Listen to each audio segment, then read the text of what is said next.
Pag kayo. Yuko ang ulo natin, yuko, pikit ang mga mata, tayo'y mananalangin. Manalangin po tayong lahat. Panginoon, marami pong salamat sa oras na to na pagkakatiwala namin sa iyo, mga batang ito. Salamat po sa kanilang patuloy na kasipagan, na pagdalo sa church para makatin ng Sunday School, matuto ng iyong salita, mga kwento sa Biblia na talagang mapakaraming aral, magagandang asal ang matututunan namin, lalo na yung pagkakilala namin sa isang tunay na Diyos, buhay na Diyos, ang aming Panginoong Jesus na nagmamahal sa amin. Pinagkakatiwala po namin ang buhay ng mga bata. Lumaki sila na nagtitiwala sa iyo, may malawak na pagkakilala at personal kang makilala bilang Panginoon nila at sariling tagapagligtas. Salamat po sa kanilang mga magulang, sa mga guro ng Sunday School. Patuloy yung pong bigyan ng lakas at talino mga ito. Ganon din ang mga bata para lalong lumawak ang kanilang kaalaman tungkol sa iyo at sa iyong salita. Salamat po Panginoon. Ito po ang dalangin namin sa pangalan ni Jesus. Amen. Thank you mga kids. Punta na sa inyong Sunday School. At ngayon po ay dadako tayo sa ating scripture reading, ang pagbabasihan po ng mensahe ng ating pastor. Ayan. Tatlong talata lang po. Tatlo lang naman po. Basahin na natin ng sabay-sabay. Inaayahan ko po ang lahat na tumayo. Sa Isaiah 53:4-6, Isaiah chapter 53 verses 4-6. Basahin po natin ang sabay-sabay. 1, 2, ready, go. Tunay ngang inalis niya ang ating mga kahinaan. Pinagaling niya ang ating mga karamdaman. Subalit inakala nating iyo'y parusa ng Diyos sa Kanya. Ngunit dahil sa ating mga kasalanan, kaya siya nasugatan. Siya ay binugbog dahil sa ating kasamaan. Tayo ay gumaling dahil sa paghirap na dinanas niya at sa mga hampas na kanyang tinanggap. Tayong lahat ay tulad ng mga tupang naliligaw.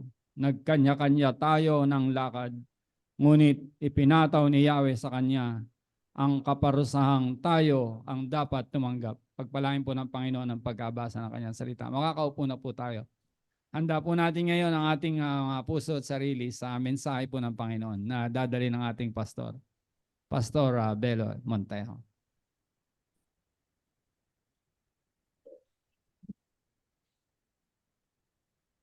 Gandang umaga po sa ating lahat. Good morning. Ngayon po ay kalawang parte ng ating Lent series, or yung mahal na araw, no? Malapit na, ilang linggo na lamang po ay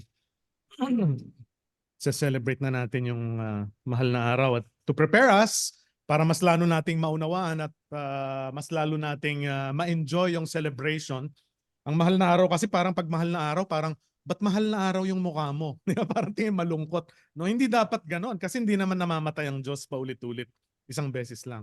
So para mas lalo nating maunawaan at mas lalo nating ma-celebrate, yan, may pagdiwang ang mahal na araw, ay kailangan maintindihan natin ano ba talaga ang kabuluhan ng lahat, no, ng pagpapasakit at yung ministeryo na ginawa at tinapos ng ating Panginoong Jesucristo.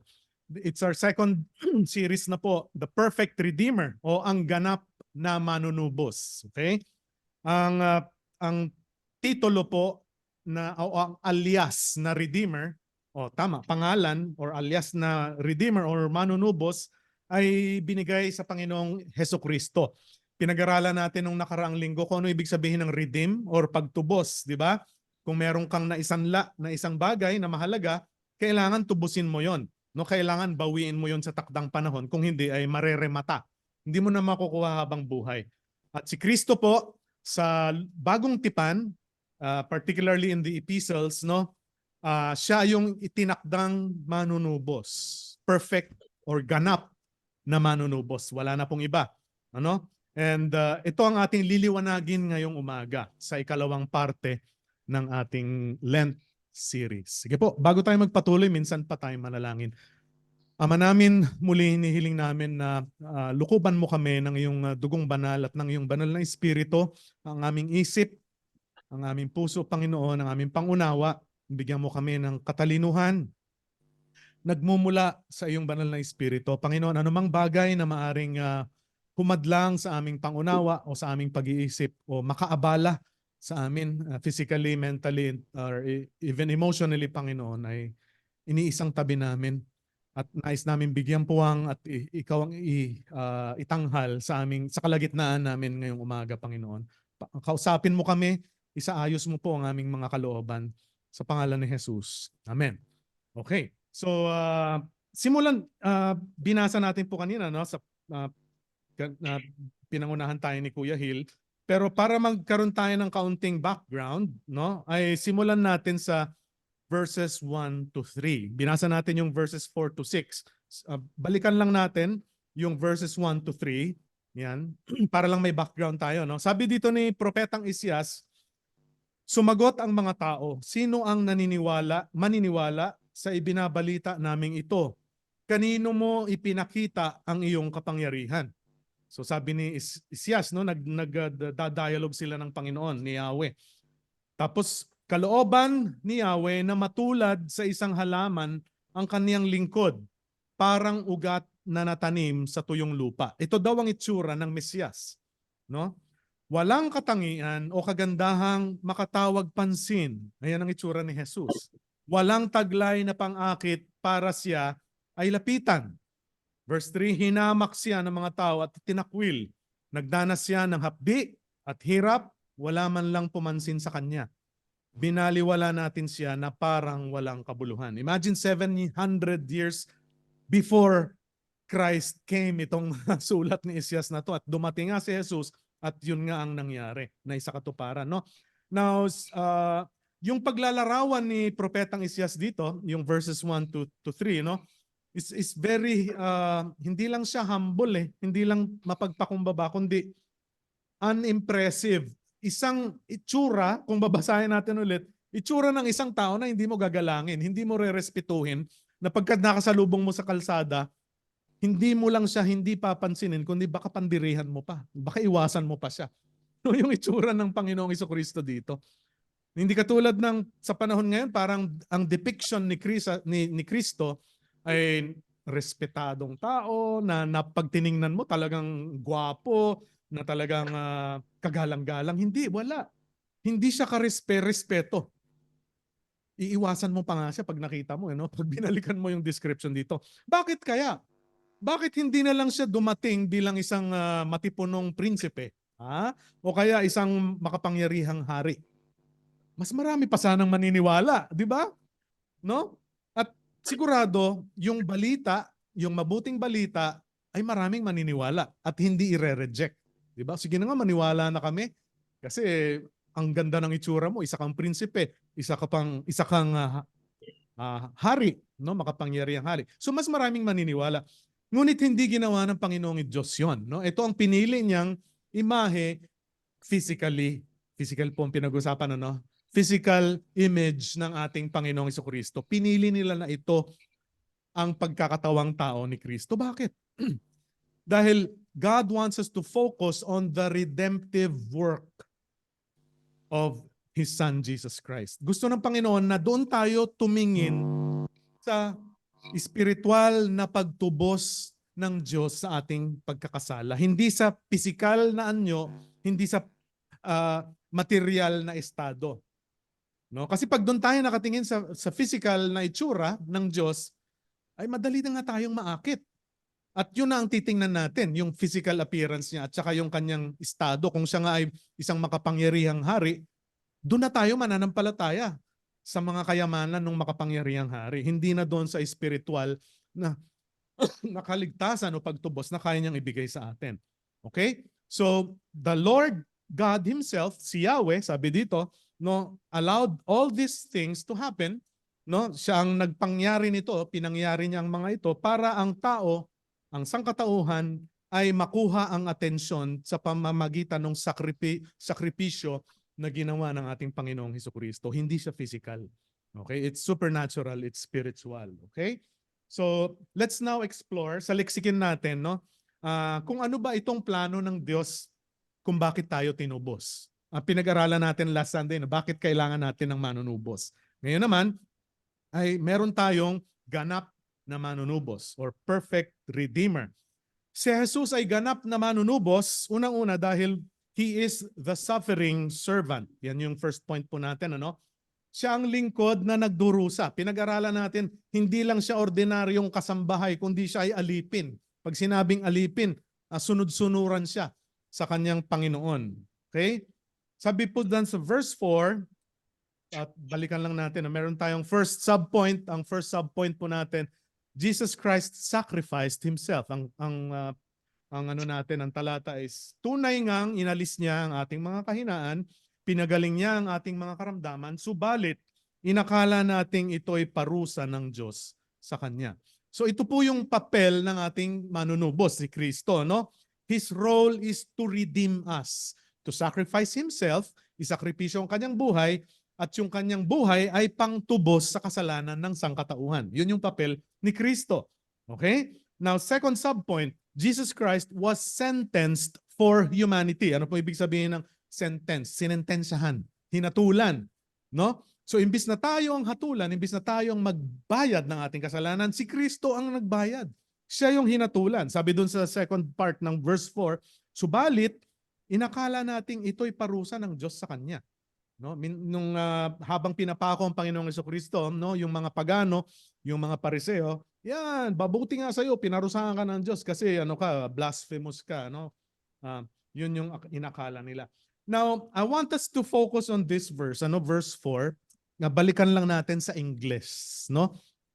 Sige, let's flash the English version. So NASB sabi po diyan, however, ito rin po yung kanina, yung Tagalog, pero gusto kong puntahan lang natin yung English, no? Kasi medyo iba yung impact niya sa English. Sabi rito, however, it was our sickness that He Himself bore, in our pains that He carried, yet ourselves assume that He had been afflicted. Ito wala sa Tagalog to. Sabi dito, struck down by God and humiliated. Wala sa Tagalog yan, no? Anong bang sabi doon? Struck down, hinampas at sinaktan at hiniya ng Diyos. Humiliated, Ang Diyos mismo ang nanakit, ang nagbigay ng sakit. Hinampas, At hiniya mismo ng Diyos Ama si Kristo. Imbis na tayo, ibig sabihin yung galit, yung buntong galit ba yun? Ang tawag. Binuntod, binuntod yung galit ng Diyos. Yung galit ng Diyos sa kasalanan sa sangkatauhan, binuntod niya sa kanyang anak. No, hiniya. Tama ba? Binuntod? Basta nagkakaintindihan tayo. No? Binuhos. Yan na lang. Binuhos na lang. Binuhos ng Diyos Ama sa Diyos Anak. Sa Tagalog, meron tayong kasabihan na hampas sa kalabaw, sa kabayo ang latay. No? Pag may gusto kang paringgan na tao, kunyari galit ka dito sa isang tao na to, ang papagalitan mo kunyari ito, di ba? Pero pinaparinggan mo yung isang tao, no? Pero sa Panginoong Jesucristo iba eh. No, lahat ng hampas, lahat ng latay sa kanya lahat, sinapo niya lahat. Pati kahihiyan, sabi sa English, no?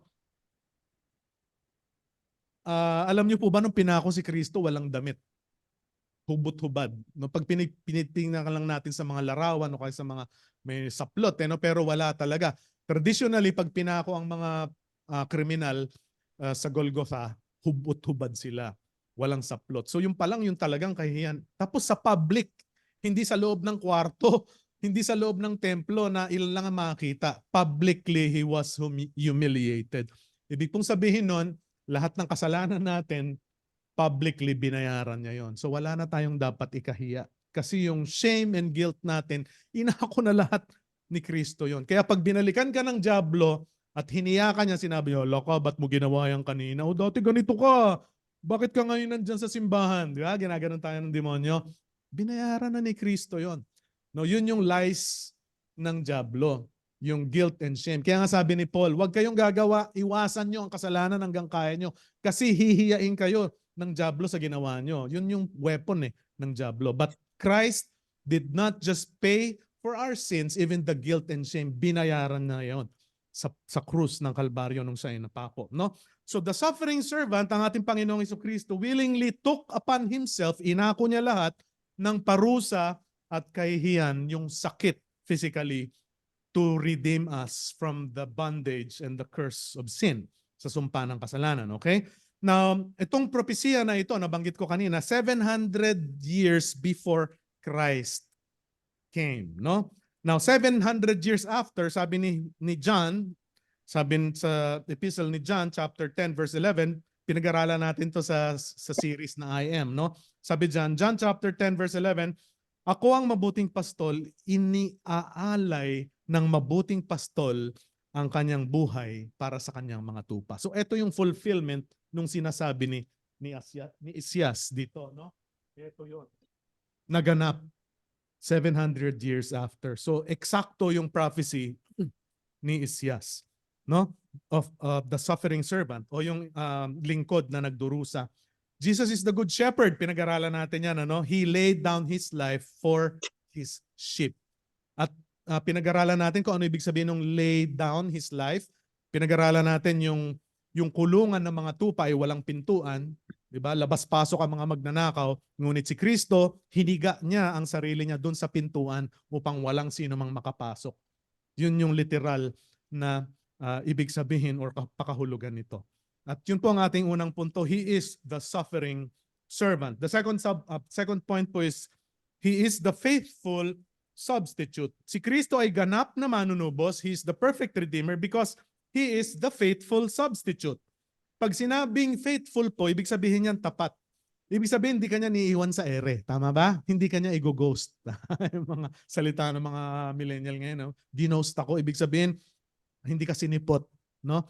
Si Kristo is the faithful substitute kasi hindi kanya i-Indianin. Yung panahon namin, 80s, Indian ang tawag dyan ngayon, ghost na. Hindi kanya i-abandon. He will never abandon his sheep. He will never abandon his children. Hindi kanya iiwanan. But instead, he will fulfill his duty whatever it takes. Kahit anong mangyari, tutuparin niya ang pangako niya. Meron pa tayong dalawa pa, no?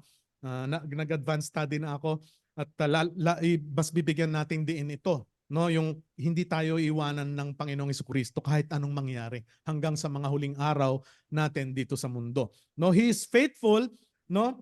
Hindi kanya tatakasan, hindi kanya tatalikuran. Yung responsibilidad niya sa iyo ay isa sa katuparan niya. So Jesus did not just take all the punishment upon himself, but he also willingly substituted himself, no, to pay our debt o yung ating kasalanan. Siya ang nagbayad, no? Ito yung tinatawag na the great exchange. Kung narinig niyo na yung terminolohiya na yan, ano? Great exchange. Ibig sabihin nagpalit. Imbis na tayo ang magbayad ng kasalanan, si Kristo na matuwid, nagpalit, no? Tayo yung niligtas, ginawang matuwid, at si Kristo yung nagbayad ng kasalanan, the great exchange, no? Inako niya lahat ng parusa. Now, because of the Lord Jesus Christ, no, yung poot at galit ng Diyos, yung wrath, madalas nating marinig yan, yung God's wrath, yun yung poot, ibig sabihin yung talagang galit, bugtong ng galit ba yan? Basta gano'n, no? Pinawi yon nung napako si Kristo sa krus. Ay, nawala na yung galit. Kasi galit na galit ang Diyos sa kasalanan at sa makasalanan, no? Meron daw kasabihan, merong nagsabi, wala sa Bible pero sabi, God hates the sin ba? But loves the sinner? Wala sa Bible yun eh. Sabi ni R.C. Sproul, sino ba ang pinupunta sa impyerno? Kasalanan o yung makasalanan? Makasalanan. So, mali yung God hates the sin but loves the sinner. Galit ang Diyos sa makasalanan. Kailangan nating maunawaan yun na tayo ay makasalanan at galit ang Diyos sa atin. Hindi lang yung kasalanan natin sa atin mismo. Kasi nga sabi ni R.C. Sproul, sino ba yung pinapadala sa impyerno? Yung kasalanan lang ba? Hindi. Yung makasalanan. Kasi napupuot ang Diyos sa makasalanan. Nandidiri siya. Karumal-dumal sa banal na Diyos ang kasalanan. Ngunit, tinubos tayo ni Kristo. Diba last week, maalala nyo yung first, second point, parang ayaw nyo na makinig eh, di ba? Pero yung third point, tinubos niya tayo. Binayaran niya tayo. Binanal niya tayo. Kaya hindi na tayo kaaway ng Diyos. Hindi na galit ang Diyos sa atin. So kung hanggang ngayon pakiramdam nyo, galit ang Diyos sa inyo, ayusin nyo yung puso nyo kapatid. Hindi na po galit ang Diyos sa inyo. Kayo ay minamahal ng Diyos. At every time God looks at you, He looks at you as His own Son, Jesus Christ. No? Kayo ay banal na sa harap ng Diyos. No? Sa mga susunod na may dalawa pa tayo, no? Bibigyan natin ng punto ito. So, merong isang pastor nagsabi, no? Si pangalan nito, yung material natin. Paul Washer, sabi niya na hindi ko na take note. Never demand for God's justice, something like that, no? Because none of us are excused.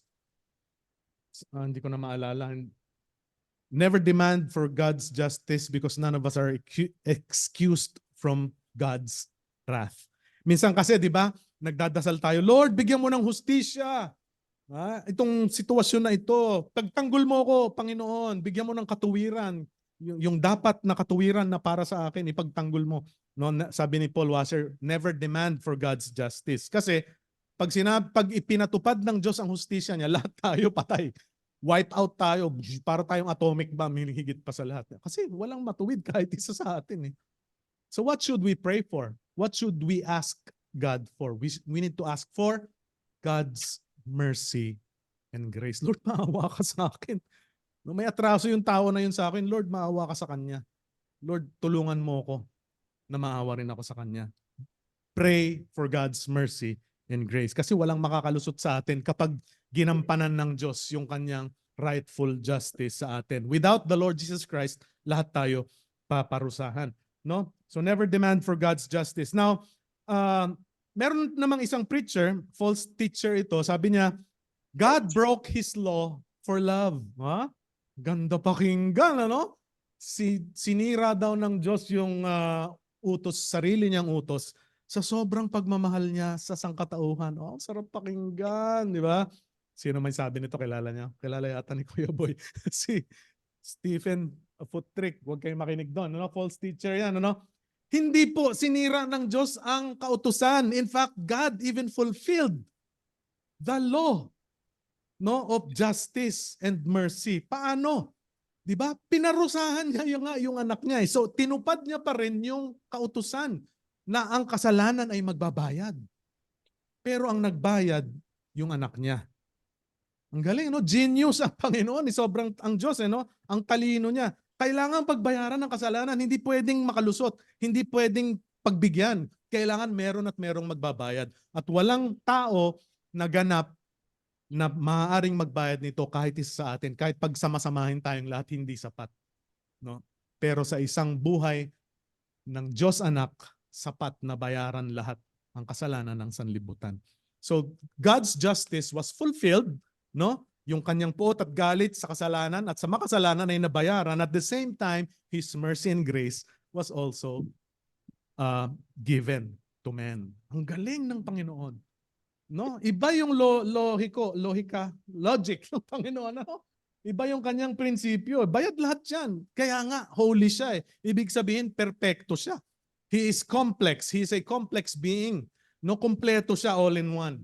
No, hindi siya mamaya mabait, mamaya masungit. No, He is complete. Balanse palagi ang Panginoong Diyos natin. No, so tingnan natin, sa verse 5, sabi dito, ngunit dahil sa ating mga kasalanan, kaya siya nasugatan, siya ay binugbog dahil sa ating kasamaan. Tayo ay gumaling dahil sa pahirap na dinanas niya at sa mga hampas na kanyang tinanggap. Okay? So this emphasizes God's mercy, yung kanyang habag, yung kanyang awa sa makasalanan. Pinatawad niya tayo, ngunit yung kanyang hustisya, yung kanyang puot at galit sa kasalanan ay binuhos niyang lahat sa kanyang anak. Okay? Naintindihan na natin. Ano po?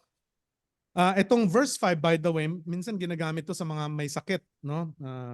By His stripes you are healed. No? Okay lang naman din, pero ang context po nito talaga is yung ating spiritual na kalagayan, spiritual na sakit at malungkot na kalagayang spiritual. Okay? Now, the description dito, ano, na siya ay binugbog, nasugatan, no, sa mga hampas na kanyang tinanggap. Ito po ay pagbibigay din kung gaano kabigat ang kasalanan ng tao, gaano kalalim at kaseryoso ang galit ng Panginoon sa kasalanan. Kaya kailangan ang Diyos anak ang magbayad. Ganun kabigat. Hindi lang kung sino-sinong tao ang pwedeng magbayad. No, kailangan ang Diyos anak mismo. Now, ang mga sugat at bugbog ng Diyos, yun po yung nagsilbing kagamutan at bagong buhay na mayroon tayo ngayon. Spiritual. Okay? Spiritual life po. Yan sinasabi ko kanina, yung divine exchange. Okay? So, yung lalim ng sakripisyo ng Diyos at kaseryosohan ng sitwasyon ng kasalanan ng sanlibutan, kaya kinakailangan ng banal na Diyos, anak ang mamatay, imbis na tayong magbayad. No? Yung pong pagkamatay ni Kristo sa krus, sagad yun hanggang sa kaloob-looban ng kadiliman ng anumang kasalanan. No, isipin nyo na lahat ng pinaka-karumal-dumal na kasalanan, lahat yun bayad. Kung ikaw ay kumilala kay Kristo bilang Panginoon. Amen? Amen. Pag hindi mo kinilala si Kristo, ay sorry, kahit maliit lang kasalanan mo, katulad ng binanggit ko noon, kahit isang kopon ban lang ang kinuha mo, pero hindi mo kinilala si Diyos, ay si God, si Jesus Christ pala, sorry no, ay impyerno ang tungo mo. No? Pero kahit na gaano kadilim, kabigat, kalalim at karumal-dumal ang kasalanan mo, kung kinilala mo si Kristo bilang Panginoon tagapagligtas, bayad lahat yun.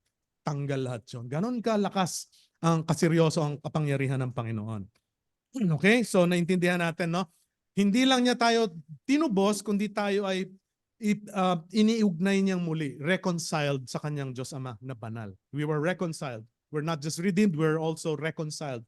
Ibig sabihin, pinag-ugnay niyang muli yung ating relasyon na nasira nung panahon ni Adan at Eva, di ba? Nasira yung relasyon. Pinag-ugnay ulit ni Kristo. The second Adam, si Jesus Christ. Okay, tuloy natin. John chapter 10 verse 15. No? Balikan lang natin to. Ako ang mabuting pastol, sabi ni Kristo, kung paanong kilala ako ng Ama at siya ay kilala ko, gayon din naman kilala ko ang aking mga tupa. Okay? At ako na may kilala nila at inialay ko ang aking buhay para sa aking mga tupa. Okay? So, voluntaryo. Okay? Sabi ng iba, nagpakamatay si Kristo sa krus. Hindi po nagpakamatay. No, voluntaryo niyang sinakripisyo ang kanyang buhay para bayaran tayo. Nagkasundo sila ng Ama. Okay?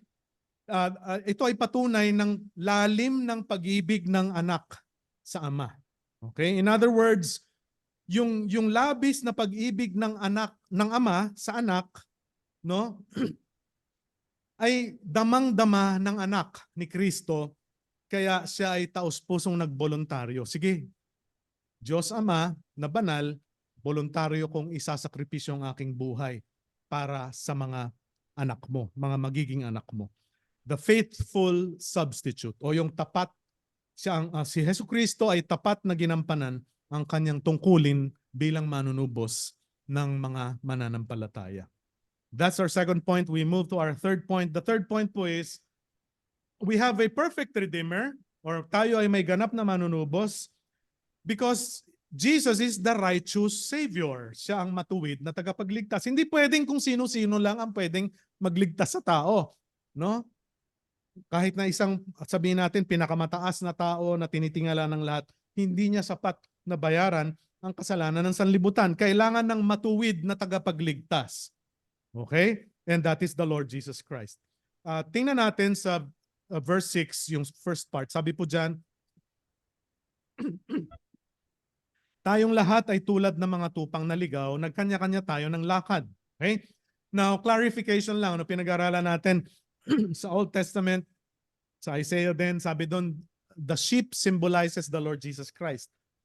Yung sheep kasi is humble and meek, no? Mabait at tahimik lamang. No, that's Jesus Christ. But this part, no, dito sa parte na ito, sinasabi rito na ang tupa ay nagsisimbolo naman ng pagiging suwail ng tao. Okay, so hiwalay natin yung Panginoong Jesucristo bilang sheep at saka tayo na suwail. Magkaiba po yun. Ano? Wayward. Ito ay nagsisimbolo o naglalarawan ng ating pagiging suwail or matigas ang ulo. We naturally stray away from God. Natural sa atin na lumayo sa Diyos, no? At natural sa atin na lumihis ng daan. Okay? Kung nanonood kayo ng mga National Geographic, maalala nyo, yung mga tupa may sheepdog, No? Kasi yung mga tupa, kahit nasama-sama sila, makikita nyo may mga ilan na umaalis. Mga ganun, ano? Makukulit. Ganun daw talaga mga tupa. Kahit andito na ngayong marami, may mga gumaganon pa, lumalayo. Kaya merong sheepdog. Bukod sa pastol, meron pang sheepdog. No? Yung sheepdog, aso siya, pero binabalik niya yung mga tupa na nawawala ng landas para bumalik doon sa flock o sa kapulungan. Ay yung mga pastol, meron silang tungkod na may sungkit. Di ba? Yun ay pangkalawit, literal, sa ulo ng mga tupa na makulit. Makakalawitin ka. Kaya yung mga nakakalawit na dyan, masakit ba? Minsan masakit makalawit, ano? But yun po, no, we are naturally stray away from God. Isaiah chapter 59 verse 2, skip po tayo ng konti, no? Sabi diyan, ang masasama niyong gawa ang dahilan ng pagkawalay niyo sa Diyos. Okay? Nagkasala kayo kaya hindi ninyo siya makita at hindi niya kayo marinig. So yun pala minsan, no? Kaya pala hindi tayo naririnig ng Diyos kasi may kasalanan. And sin separated us from God. Okay? Now, this refers to the non-believers pa. Pero kapag tayo naging Kristiyano na, of course, tayo ay dinidinig na ng Diyos. We were broken, we were corrupted because of our own foolishness. Sabi dito ni Isyas. Pinag-aralan natin sa Hope Group natin yung meaning ng fool or foolish. Hindi siya intellectual na kamangmangan, kundi siya ay moral deficiency. Moral, kulang sa pagmamahal ng ina. Hindi. Pag sinabing morally deficient, pipiliin natin yung masama kaysa sa mabuti. Kasi yun ang moralidad na natural ng tao. So hindi katalinuhan ang kailangan. Okay? Hindi ko sinasabing hindi natin katalinuhan, hindi kailangan ng katalinuhan. Kailangan nating mag-aral at maging dalubhasa. Ngunit kahit na tayo ay dalubhasa at lubos na intelektual, yung ating moral value ay bagsak base sa standard ng ating Panginoong Diyos. That's why we need God. That's why we need the Holy Spirit, no? Because of God's love and mercy, He provided the solution. His own solution is His own Son, Jesus Christ. Wala na pong iba. Now, balik tayo dun sa verse 6, sa second part ng verse 6 ng Isaiah, chapter 53. Sabi dyan, ngunit, pinataw ni Yahweh sa kanya ang kaparusahang tayo ang dapat tumanggap. So, ipinataw sa ating Panginoong Jesucristo. And our first subpoint is God's righteous solution. So ano yung matuwid na solusyon? Kailangan may matuwid na solusyon. Hindi lang pwede na yan. No? Kailangan ng banal at matuwid na solusyon. Sabi po sa Romans chapter 3 verse 25, siya ang inialay ng Diyos bilang handog, si Kristo po, ano? Upang sa pamamagitan ng kanyang dugo ay mapatawad ang kasalanan ng lahat ng sumasampalataya sa kanya. Ginawa ito ng Diyos upang patunayang siya'y matuwid. Sapagkat noong unang panahon ay nagtimpi siya at pinagtiisan ang kasalanang nagawa ng mga tao. So imagine yung hinintay ng Diyos, ano? God's righteous solution, si Jesus Christ ang kanyang pinadala upang pagbayaran ang kasalanan ng sanlibutan. And then second subpoint is believers, because of the righteous solution, believers now have righteous position. Dahil matuwid ang solusyon na ibinigay ng Diyos, ang mga mananampalataya ngayon ay naging matuwid sa harap ng Diyos. Yun yung binabanggit natin kanina, no? Philippians 3 verse 9, sabi dito, ang aking pagiging matuwid ay hindi sa pamamagitan ng pagsunod ng kautusan. Okay? Hindi sa paggawa ng mabuti.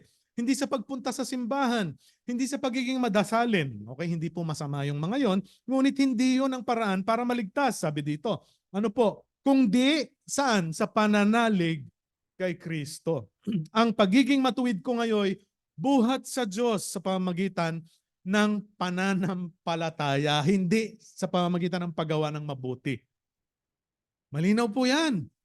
No? Ito po ang doktrina na ito, ang tawag dito is imputed righteousness or positional righteousness.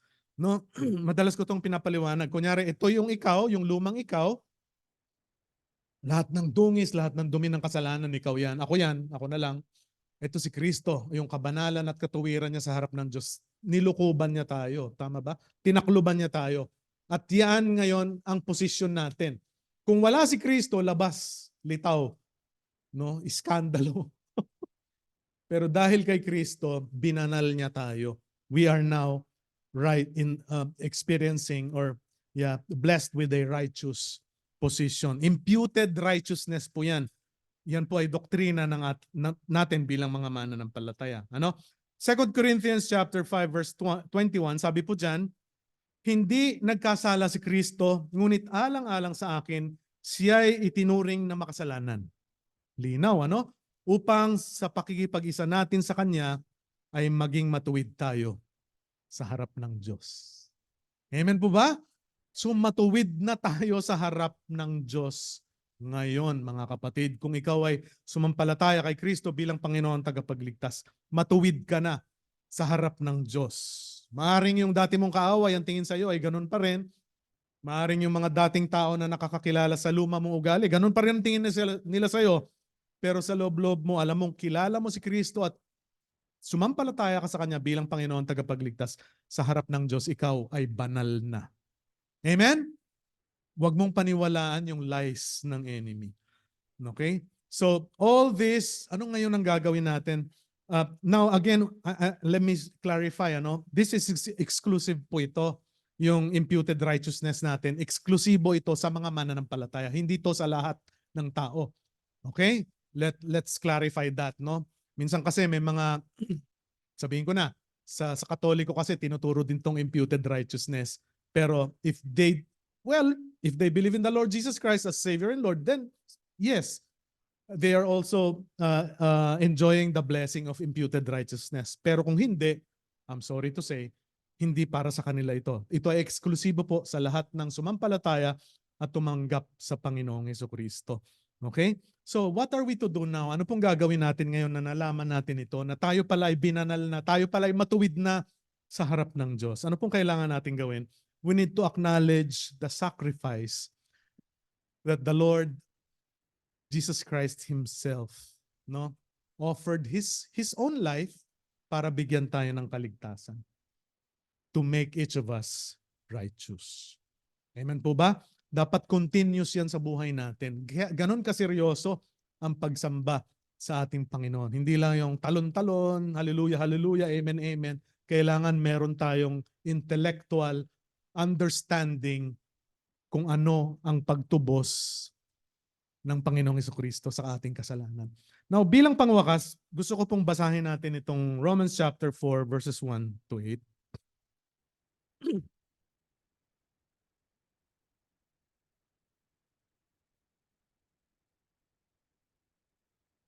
Meron kasi ako narinig na ano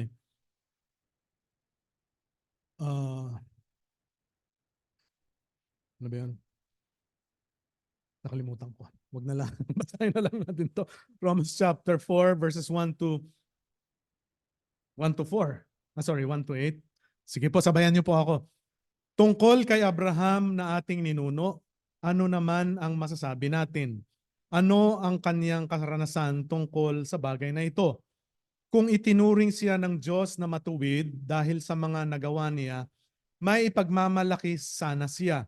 Ngunit wala siyang may pagmamalaki sa paningin ng Diyos. Ano ang sinasabi ng kasulatan? Si Abraham ay sumampalataya sa Diyos at dahil dito siya ay itinuring ng Diyos na matuwid. Ang ibinigay sa taong gumagawa ay hindi itinuturing na kaloob kundi kabayaran. Ngunit ang hindi nananalig sa sariling mga gawa kundi sumasampalataya sa Diyos na nagpapawalang sala sa makasalanan ay itinuturing na matuwid ng Diyos dahil sa kanyang pananampalataya. Kaya't tinawag ni David na pinagpala ang taong tinuturing ng Diyos na matuwid nang hindi dahil sa sarili nitong mga gawa. Sinabi niya, pinagpala ang mga taong pinatawad na ang pagsuway at ang mga taong pinawi na ang mga kasalanan. Pinagpala ang taong hindi na pagbabayarin ng Panginoon sa kanyang mga kasalanan. Bilang pangwakas, let's just show yung last slide natin. Meron akong nilagay na picture ng isang tao dyan na pinawalan sala na siya. Now, just an illustration before we end. Kung ikaw halimbawa, ikaw ay isang preso, at ikaw ay pinatawad sa iyong kasalanan at ikaw ay pinalaya na Hindi ka lang pinatawad, pinalaya ka pa. At hindi ka lang pinatawad, hindi ka lang pinalaya, binura pa yung iyong kasalanan. Nabigay ko na tong illustration no ano no. So pinatawad ka sa kasalanan mo, anumang ginagawa mong kasalanan, mabigat man yung kasalanan mo o anumang karumal-dumal man, pinatawad ka, pinalaya ka, pinalabas ka ng kulungan. At the same time, binura yung record mo. So wala ka ng record. Importante yun di ba? Yung record. Pinatawad, pinawalang sala, at binura ang iyong kasalanan. Lahat ng asunto sa iyo, wala na. Ano ang gagawin mo? Kung ikaw yung tao na yan. Kung ikaw ay pinatawad na, pinawalang sala, pinalaya, at binura lahat ng kasalanan mo, ano kayang gagawin mo? Babalik ka pa kaya? Babalik ka pa kaya sa dati mong gawi? Would you risk going back to your old ways? Gagawin mo pa kaya yung mga dati mong gawi? At total, papalayain na naman ulit ako eh. Hindi na, no? Nakakahiya na eh. Yun po yung response na sinasabi sa atin ni Isaiah. Avoid and shun evil at all costs. Avoid the old nature. Iwasan na ang dating gawi. Now, paano yun, Pastor? Bawal na magkasala. No? We are still imperfect beings, sabi ni Paul, no? We still stumble, we still fall, no? Sana hindi nga mangyari, no? Pero hindi natin alam, baka mamaya ako na lang. Baka may magawa akong kasalanan mamaya o bukas o next month na karumal-dumal, sana wag naman, Lord. Pero kung mangyari 'yon, sabi ni Paul, where sin abounds, Romans chapter 5, 'di ba? Grace also abounds. Now, ang context po nun is assurance of salvation. Hindi license yon to sin. Hindi yon lisensya para magkasala ka ulit. No, but ang context po nun is assurance of salvation. Ito, lagi kong binibigyan na example. Since mananampalataya ka, ulitin ko to, hindi to lisensya para magkasala ha. Halimbawa, may ginawa akong karumal-dumal na kasalanan ngayon. Isipin nyo na, anong pinakamasamang kasalanan na maisip nyo. Pero Kristiyano ako. Okay? Na-imagine nyo na? Paglabas ko dyan, nasagasaan ako, patay. Saan ako pupunta?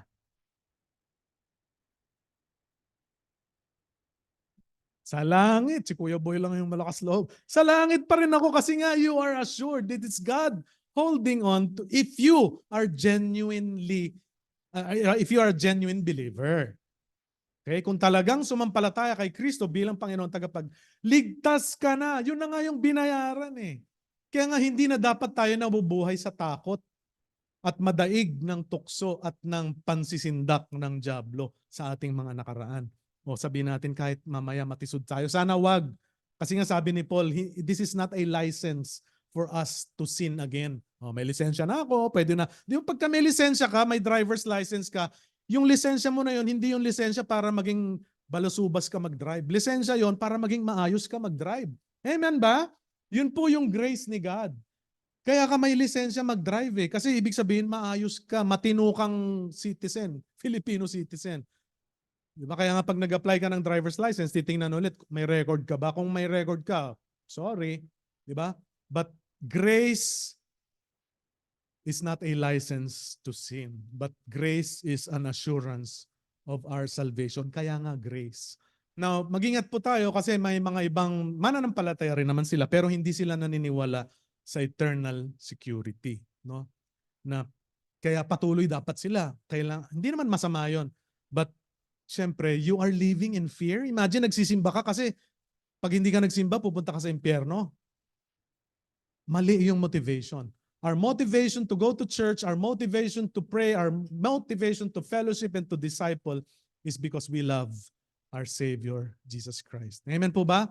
We should not live in fear. Hindi dapat ginagawa natin to para hindi mabawasan yung points ko sa langit. Hindi ganon. Walang ganon point system sa langit. Si Jesus lahat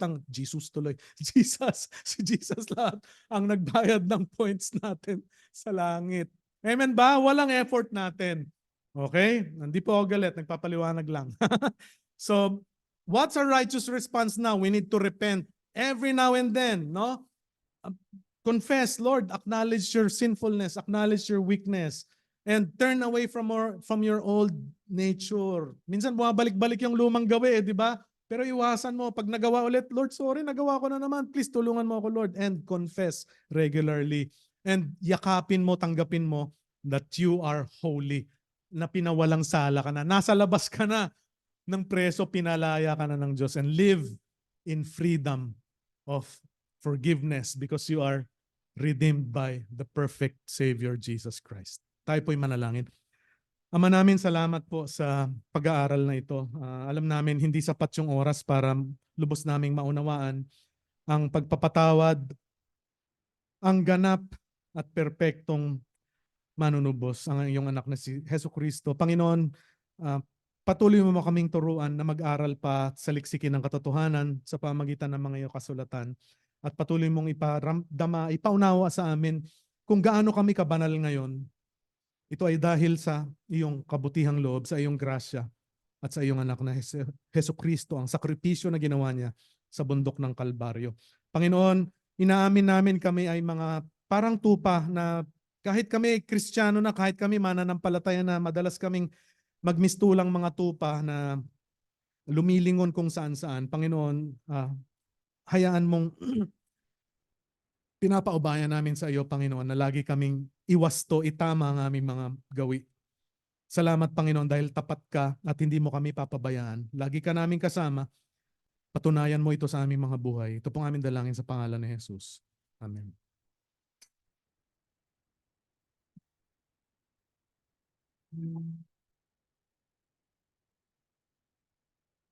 Amen. Maraming pong salamat, Pastor.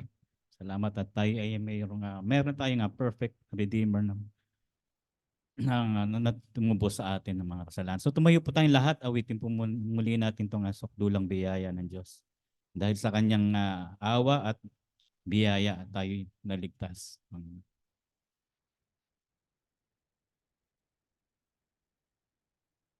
Habang hindi karapat-dapat, pag-ukulan ng haba at wagas mong pagsinta. Habang walang kakayanan, masuklian ka ng mabuti sa lahat mong ginawa. Niyakap mo ako sa aking karumihan. Inibig mo ako nang di kayang tumbasan. O Diyos ng katarungan at katwiran na kahit minsay di nabahiran ang kabanalat kalwalhatian. Salamat sa sukdulang biyaya mo, O Diyos ng pag-ibig na mas malawak pa kaysa aking mga pagkakasala. Higit pa sa buhay ko, salamat sa sukdulang biyaya mo. Yes, minsan ulitin pa po natin. Habang hindi karapat-dapat, pag-ukulan ng habag, ang wagas mong pagsinta. Habang walang kakayanan, masuklian ka ng mabuti sa lahat mong ginawa. Niyakap mo ako sa aking karumihan. Inibig mo ako nang di kayang tumbasan. O Diyos ng katarungan at katwiran na kahit minsay di nabahiran ang kabanalat kalwalhatian. Salamat sa sukdulang biyaya mo, O Diyos ng pag-ibig na mas malawak pa kaysa aking mga pagkakasala. Higit pa sa buhay ko, salamat sa sukdulang biyaya mo. Yes, Lord. Salamat. Purihin pong Panginoon, maaari na po tayo makaupo.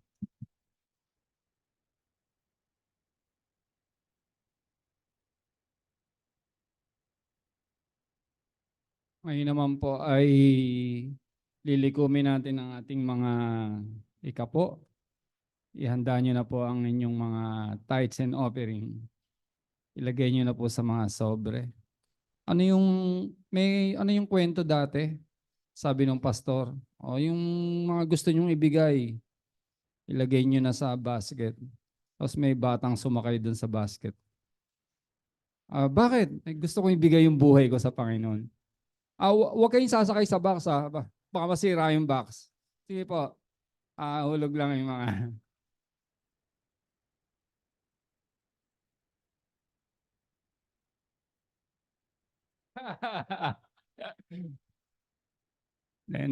Naalala ko lang yung bata.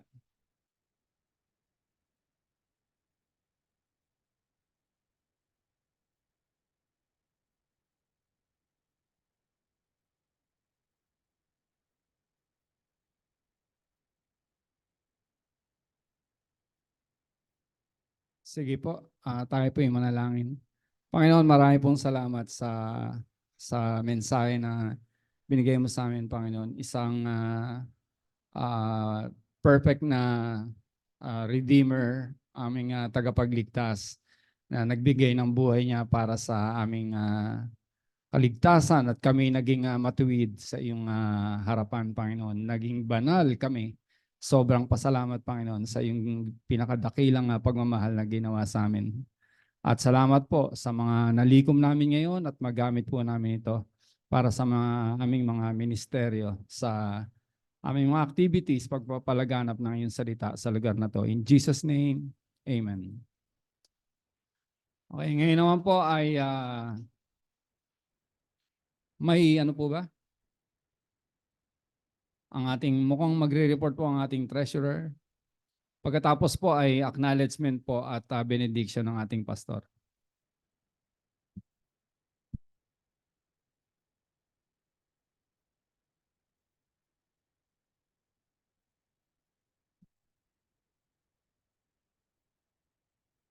Good morning po. Para po sa ating monthly report, for the month of February po ito. Yan. May balance po tayo na 63,647 nung 0.28 nung January 31. Tapos po ay purihin po Panginoon kasi ang laki po ng tithes natin. 74,712.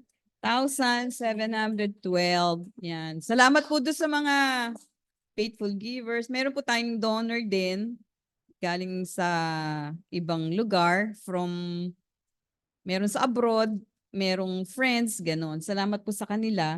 Tapos po ay may donations din po tayo na para po sa laptop, 11,000. Tsaka yung nag-fellowship po last month, may nagbigay din po para sa venue po. Yan. Tapos yung refund from couples fellowship fee, kasi 475 po yun, may mga nagbigay ng 500. So, sumobra po siya ng 225. Yun. Kaya, ang total po natin is 86,937. plus po yung 63 ay 150,584. Yan. Salamat po sa Panginoon. Ano? Tapos, may mga expenses po tayo. Yung monthly pong support ni Pastor, may bago po tayo dito na Pastor Belos Honorarium. Ito po ay depende sa giving po, monthly giving ng church. Kung magiging faithful po tayo, share po natin kay Pastor yung yung itong honorarium na to. So depende po ito kung yung amount may pinag-usapan po ang core leaders kung ibibigay po yan o hindi. So yan po, tapos yung workers allowance, tapos nagbayad po tayo partial sa laptop.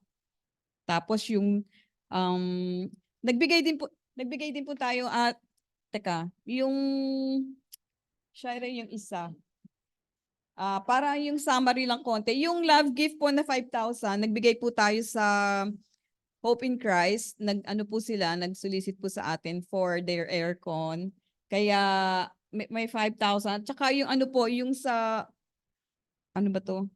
promo and ads, yung Phoebias po ay rin, parang pa tawag Pastor din yung para advertisement ng church natin para sa yearbook po nila. So yan po, ito po yung pinaka summary na.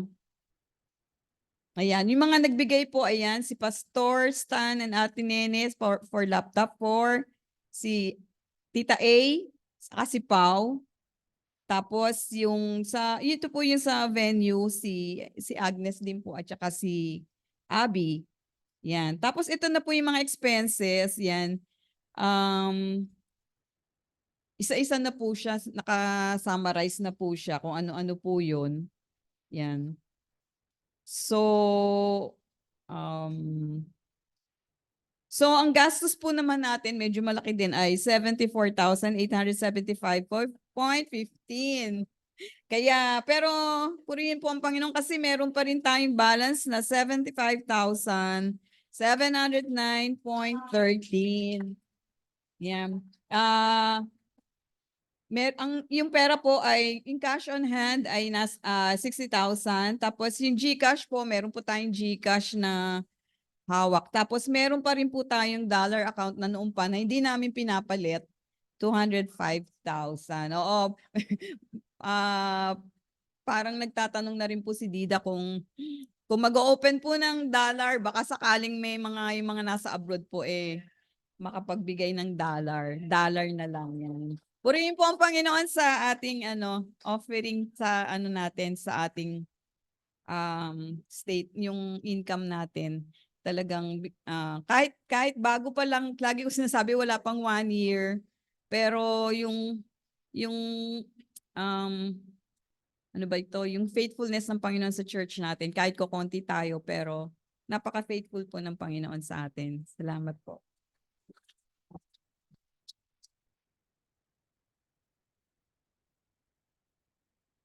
Amen po. Grabe ang faithfulness ng ating Panginoon. Basta magpatuloy lang tayo na maging tapat din sa Kanya. Salamat po sa mga nag-sponsor, mga patuloy na tumutulong. We would like to welcome yung ating pong mga kapatid na nasa Zoom. Pwede ba natin silang pakita, Shai, para lang. Don't panic. Praise God, yung laptop po nagagamit na natin, pero patuloy po nating ayan po ang ating mga kapatid sa Zoom. Pastor Stan, Ate Ne, hello po. Naririnig nyo kami yun. Naririnig tayo. Kuya Froy, yun. Si Sir Froy andyan. Si Luris, andun si Luris, oh. Hello, kamusta dyan sa Saudi, no? Saudi si Luris. Ate Carm, uy, kamay lang, kamay. Ate Carmi, yan. Si Ate Dida rin, nasa United States of Fortune. Ayan. Meron pa ba? Wala sila patience ngayon, Okay, sige. So welcome po kayo. Salamat sa inyong attendance ngayon. Nakaka-encourage po sa amin. At saka yung mga support nyo. Keep it coming. Praise God. At of course, sa ating lahat na nandito ngayon, praise God po sa inyo. May bisita po. Mga taga-Phoebias. Ayan. Welcome. Pwede po kayong tumayo at makilala namin kayo. Pangalan po, pangalan. Jason. Tama. Ayun. Mahina eh. Ayun. Welcome. Juan kasi sila, mga kabatch sila ni Gia. May ano ba yung activity nyo kahapon? Parang New Heights. Parang immersion ng mga first year. Kaya wala sila. Sila Gia naman nagpunta ng UEC ngayon sa Laguna. Kaya wala sila. So sila ngayon ang nandito sa atin. Palit-palit na ganon-ganon. No? So welcome kayo. Kung wala pa kayong CS, naghanap kami. Marami na kaming pang ano. Pang honorarium. Hindi. Joke lang po yun. Pero seryoso yun. Kailangan natin ng mga manggagawa po. No, sa mga dami ng kailangan pa nating gawin para sa Panginoon, of course. Kung meron po kayong mga opportunity to open Bible study sa inyong bahay, please open po kami for invitation. Huwag po kayong mahiya. No. Po. Ay, oo. Kahapon, nagkaroon ng, hindi naman siya kick off, no? Pero tinesting natin kung pwede doon sa Trinidad. Pwede naman. No? Maraming bata actually, kaya lang nahihiya silang pumasok. Doon lang sila sa labas daw ng garahe. Kaya makita nyo sa picture, ilan lang yung, 7 yata lang yung nandun sa loob pumasok. Pero yung iba, nasa labas ng bakod daw nahihiya, nakasilip lang. Mahihiyain pala mga taga Trinidad, mana kay Kuya Nick. Ano? Ayan. So pag-pray natin na magpatuloy yun. No? At saka yung mga ibang manggagawa ay padala pa ng Panginoon. Yun po ang ating mga pagbati at mga iba pang announcements. Meron pa po ba? Wala na, no? Sige po tayong lahat ay tumayo para sa ating pangwakas. Ay, may hope group po tayo. 30 minutes lang naman po yan, hanggang 12. So please stay after the benediction, may hope group po tayo. Sige po tayong manalangin. Manaming Diyos, kami po ay nagpapasalamat muli sa mga turo, sa mga aral, sa maikling salita mo naming narinig, natunghayan, ngunit napakalalim at napakabigat ng aming tungkulin at responsibilidad. Ngunit higit sa lahat, salamat sa iyong awa, salamat sa iyong grasya, sa iyong kabutihang loob, salamat sa iyong anak na si Jesucristo, ang ganap na manunubos, ang ganap na nagligtas sa aming kasalanan, at ganap na kasama namin ngayon hanggang bukas, hanggang sa walang hanggan, Panginoon, ay hindi kami iiwanan. Panginoon, salamat po sa mga kapatid na nandito ngayong umaga. Salamat sa mga tainga, sa mga tainga na iyong binuksan, sa mga puso na iyong pinalambot, at sa mga kalooban na iyong binago, Panginoon. Patuloy mo kaming gamitin bilang sisidlan ng iyong pagpapala, ng iyong mga tamang turo, Panginoon, upang sa aming pansamantalang paghiwa-hiwalay ay bitbitin namin ang pagpapala na ito at maibahagi din namin sa aming mga mahal sa buhay. Panginoon, itinataas namin sa inyo ang pangangailangan ng bawat isa, bawat individual na nandirito, bawat pamilya na may mga pangangailangang pinansyal. Panginoon, ikaw pong magpuno. Mga kapatid namin na hindi namin kasama ngayon dahil may physical na karamdaman. Oh Lord, we pray that for you to touch them, Panginoon, and heal them according to your will, upang sa ganun sa mga susunod na aming gawain ay makasama namin sila at sila ay magpatotoo ng iyong pagpapagaling. Panginoon, sa pagharap namin sa panibagong araw, bukas, panibagong linggo, I pray, Lord, that we will submit to your will. Magpapaubaya kami sa iyong kalooban. Higit sa lahat, humihingi kami sa iyo ng awa. Humihingi kami patuloy ng talino, kaalaman sa iyo sa mga pagsubok na aming haharapin. Salamat, Lord, dahil hindi kami matatakot, dahil binigyan mo kami ng freedom, ng kalayaan, Panginoon, upang labanan anumang tukso, anumang pagsubok na maaring ilatag sa amin ng kaaway, ay ikaw po ang haharap at ikaw po ang it's you who will give us the victory, Panginoon, and succeed in this life, temporary life that you've granted each of us here on earth. Panginoon, salamat muli. Sa iyo lamang lahat ng parangal, binabalik namin sa iyo lahat ng papuri. Ito pong aming dalangin sa pangalan ng Ama, ng Anak, ng Espiritu Santo. Amen.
Magandang umaga po, pagpalain kayo ng Panginoon.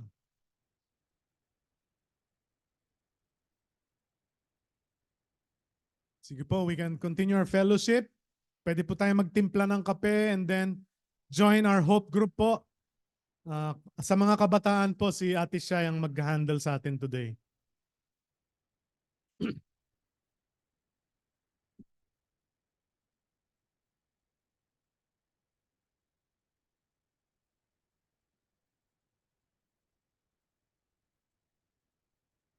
Ate Shai.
Ay, ito po kasi.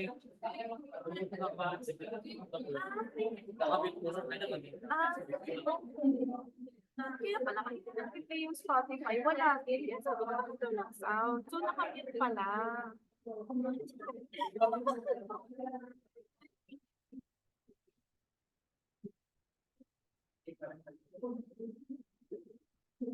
So, for audio, ito yun. Wala ko naman Oo. Tapos ito pinabit yung dito sa phone para dito sa laptop.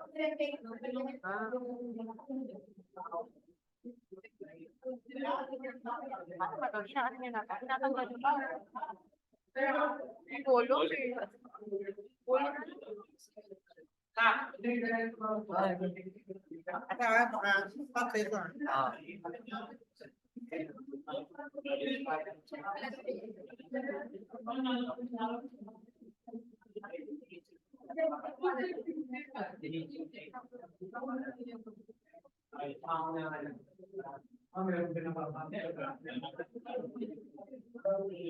Ito rin dyan na rin ako. Piling ko end ko na.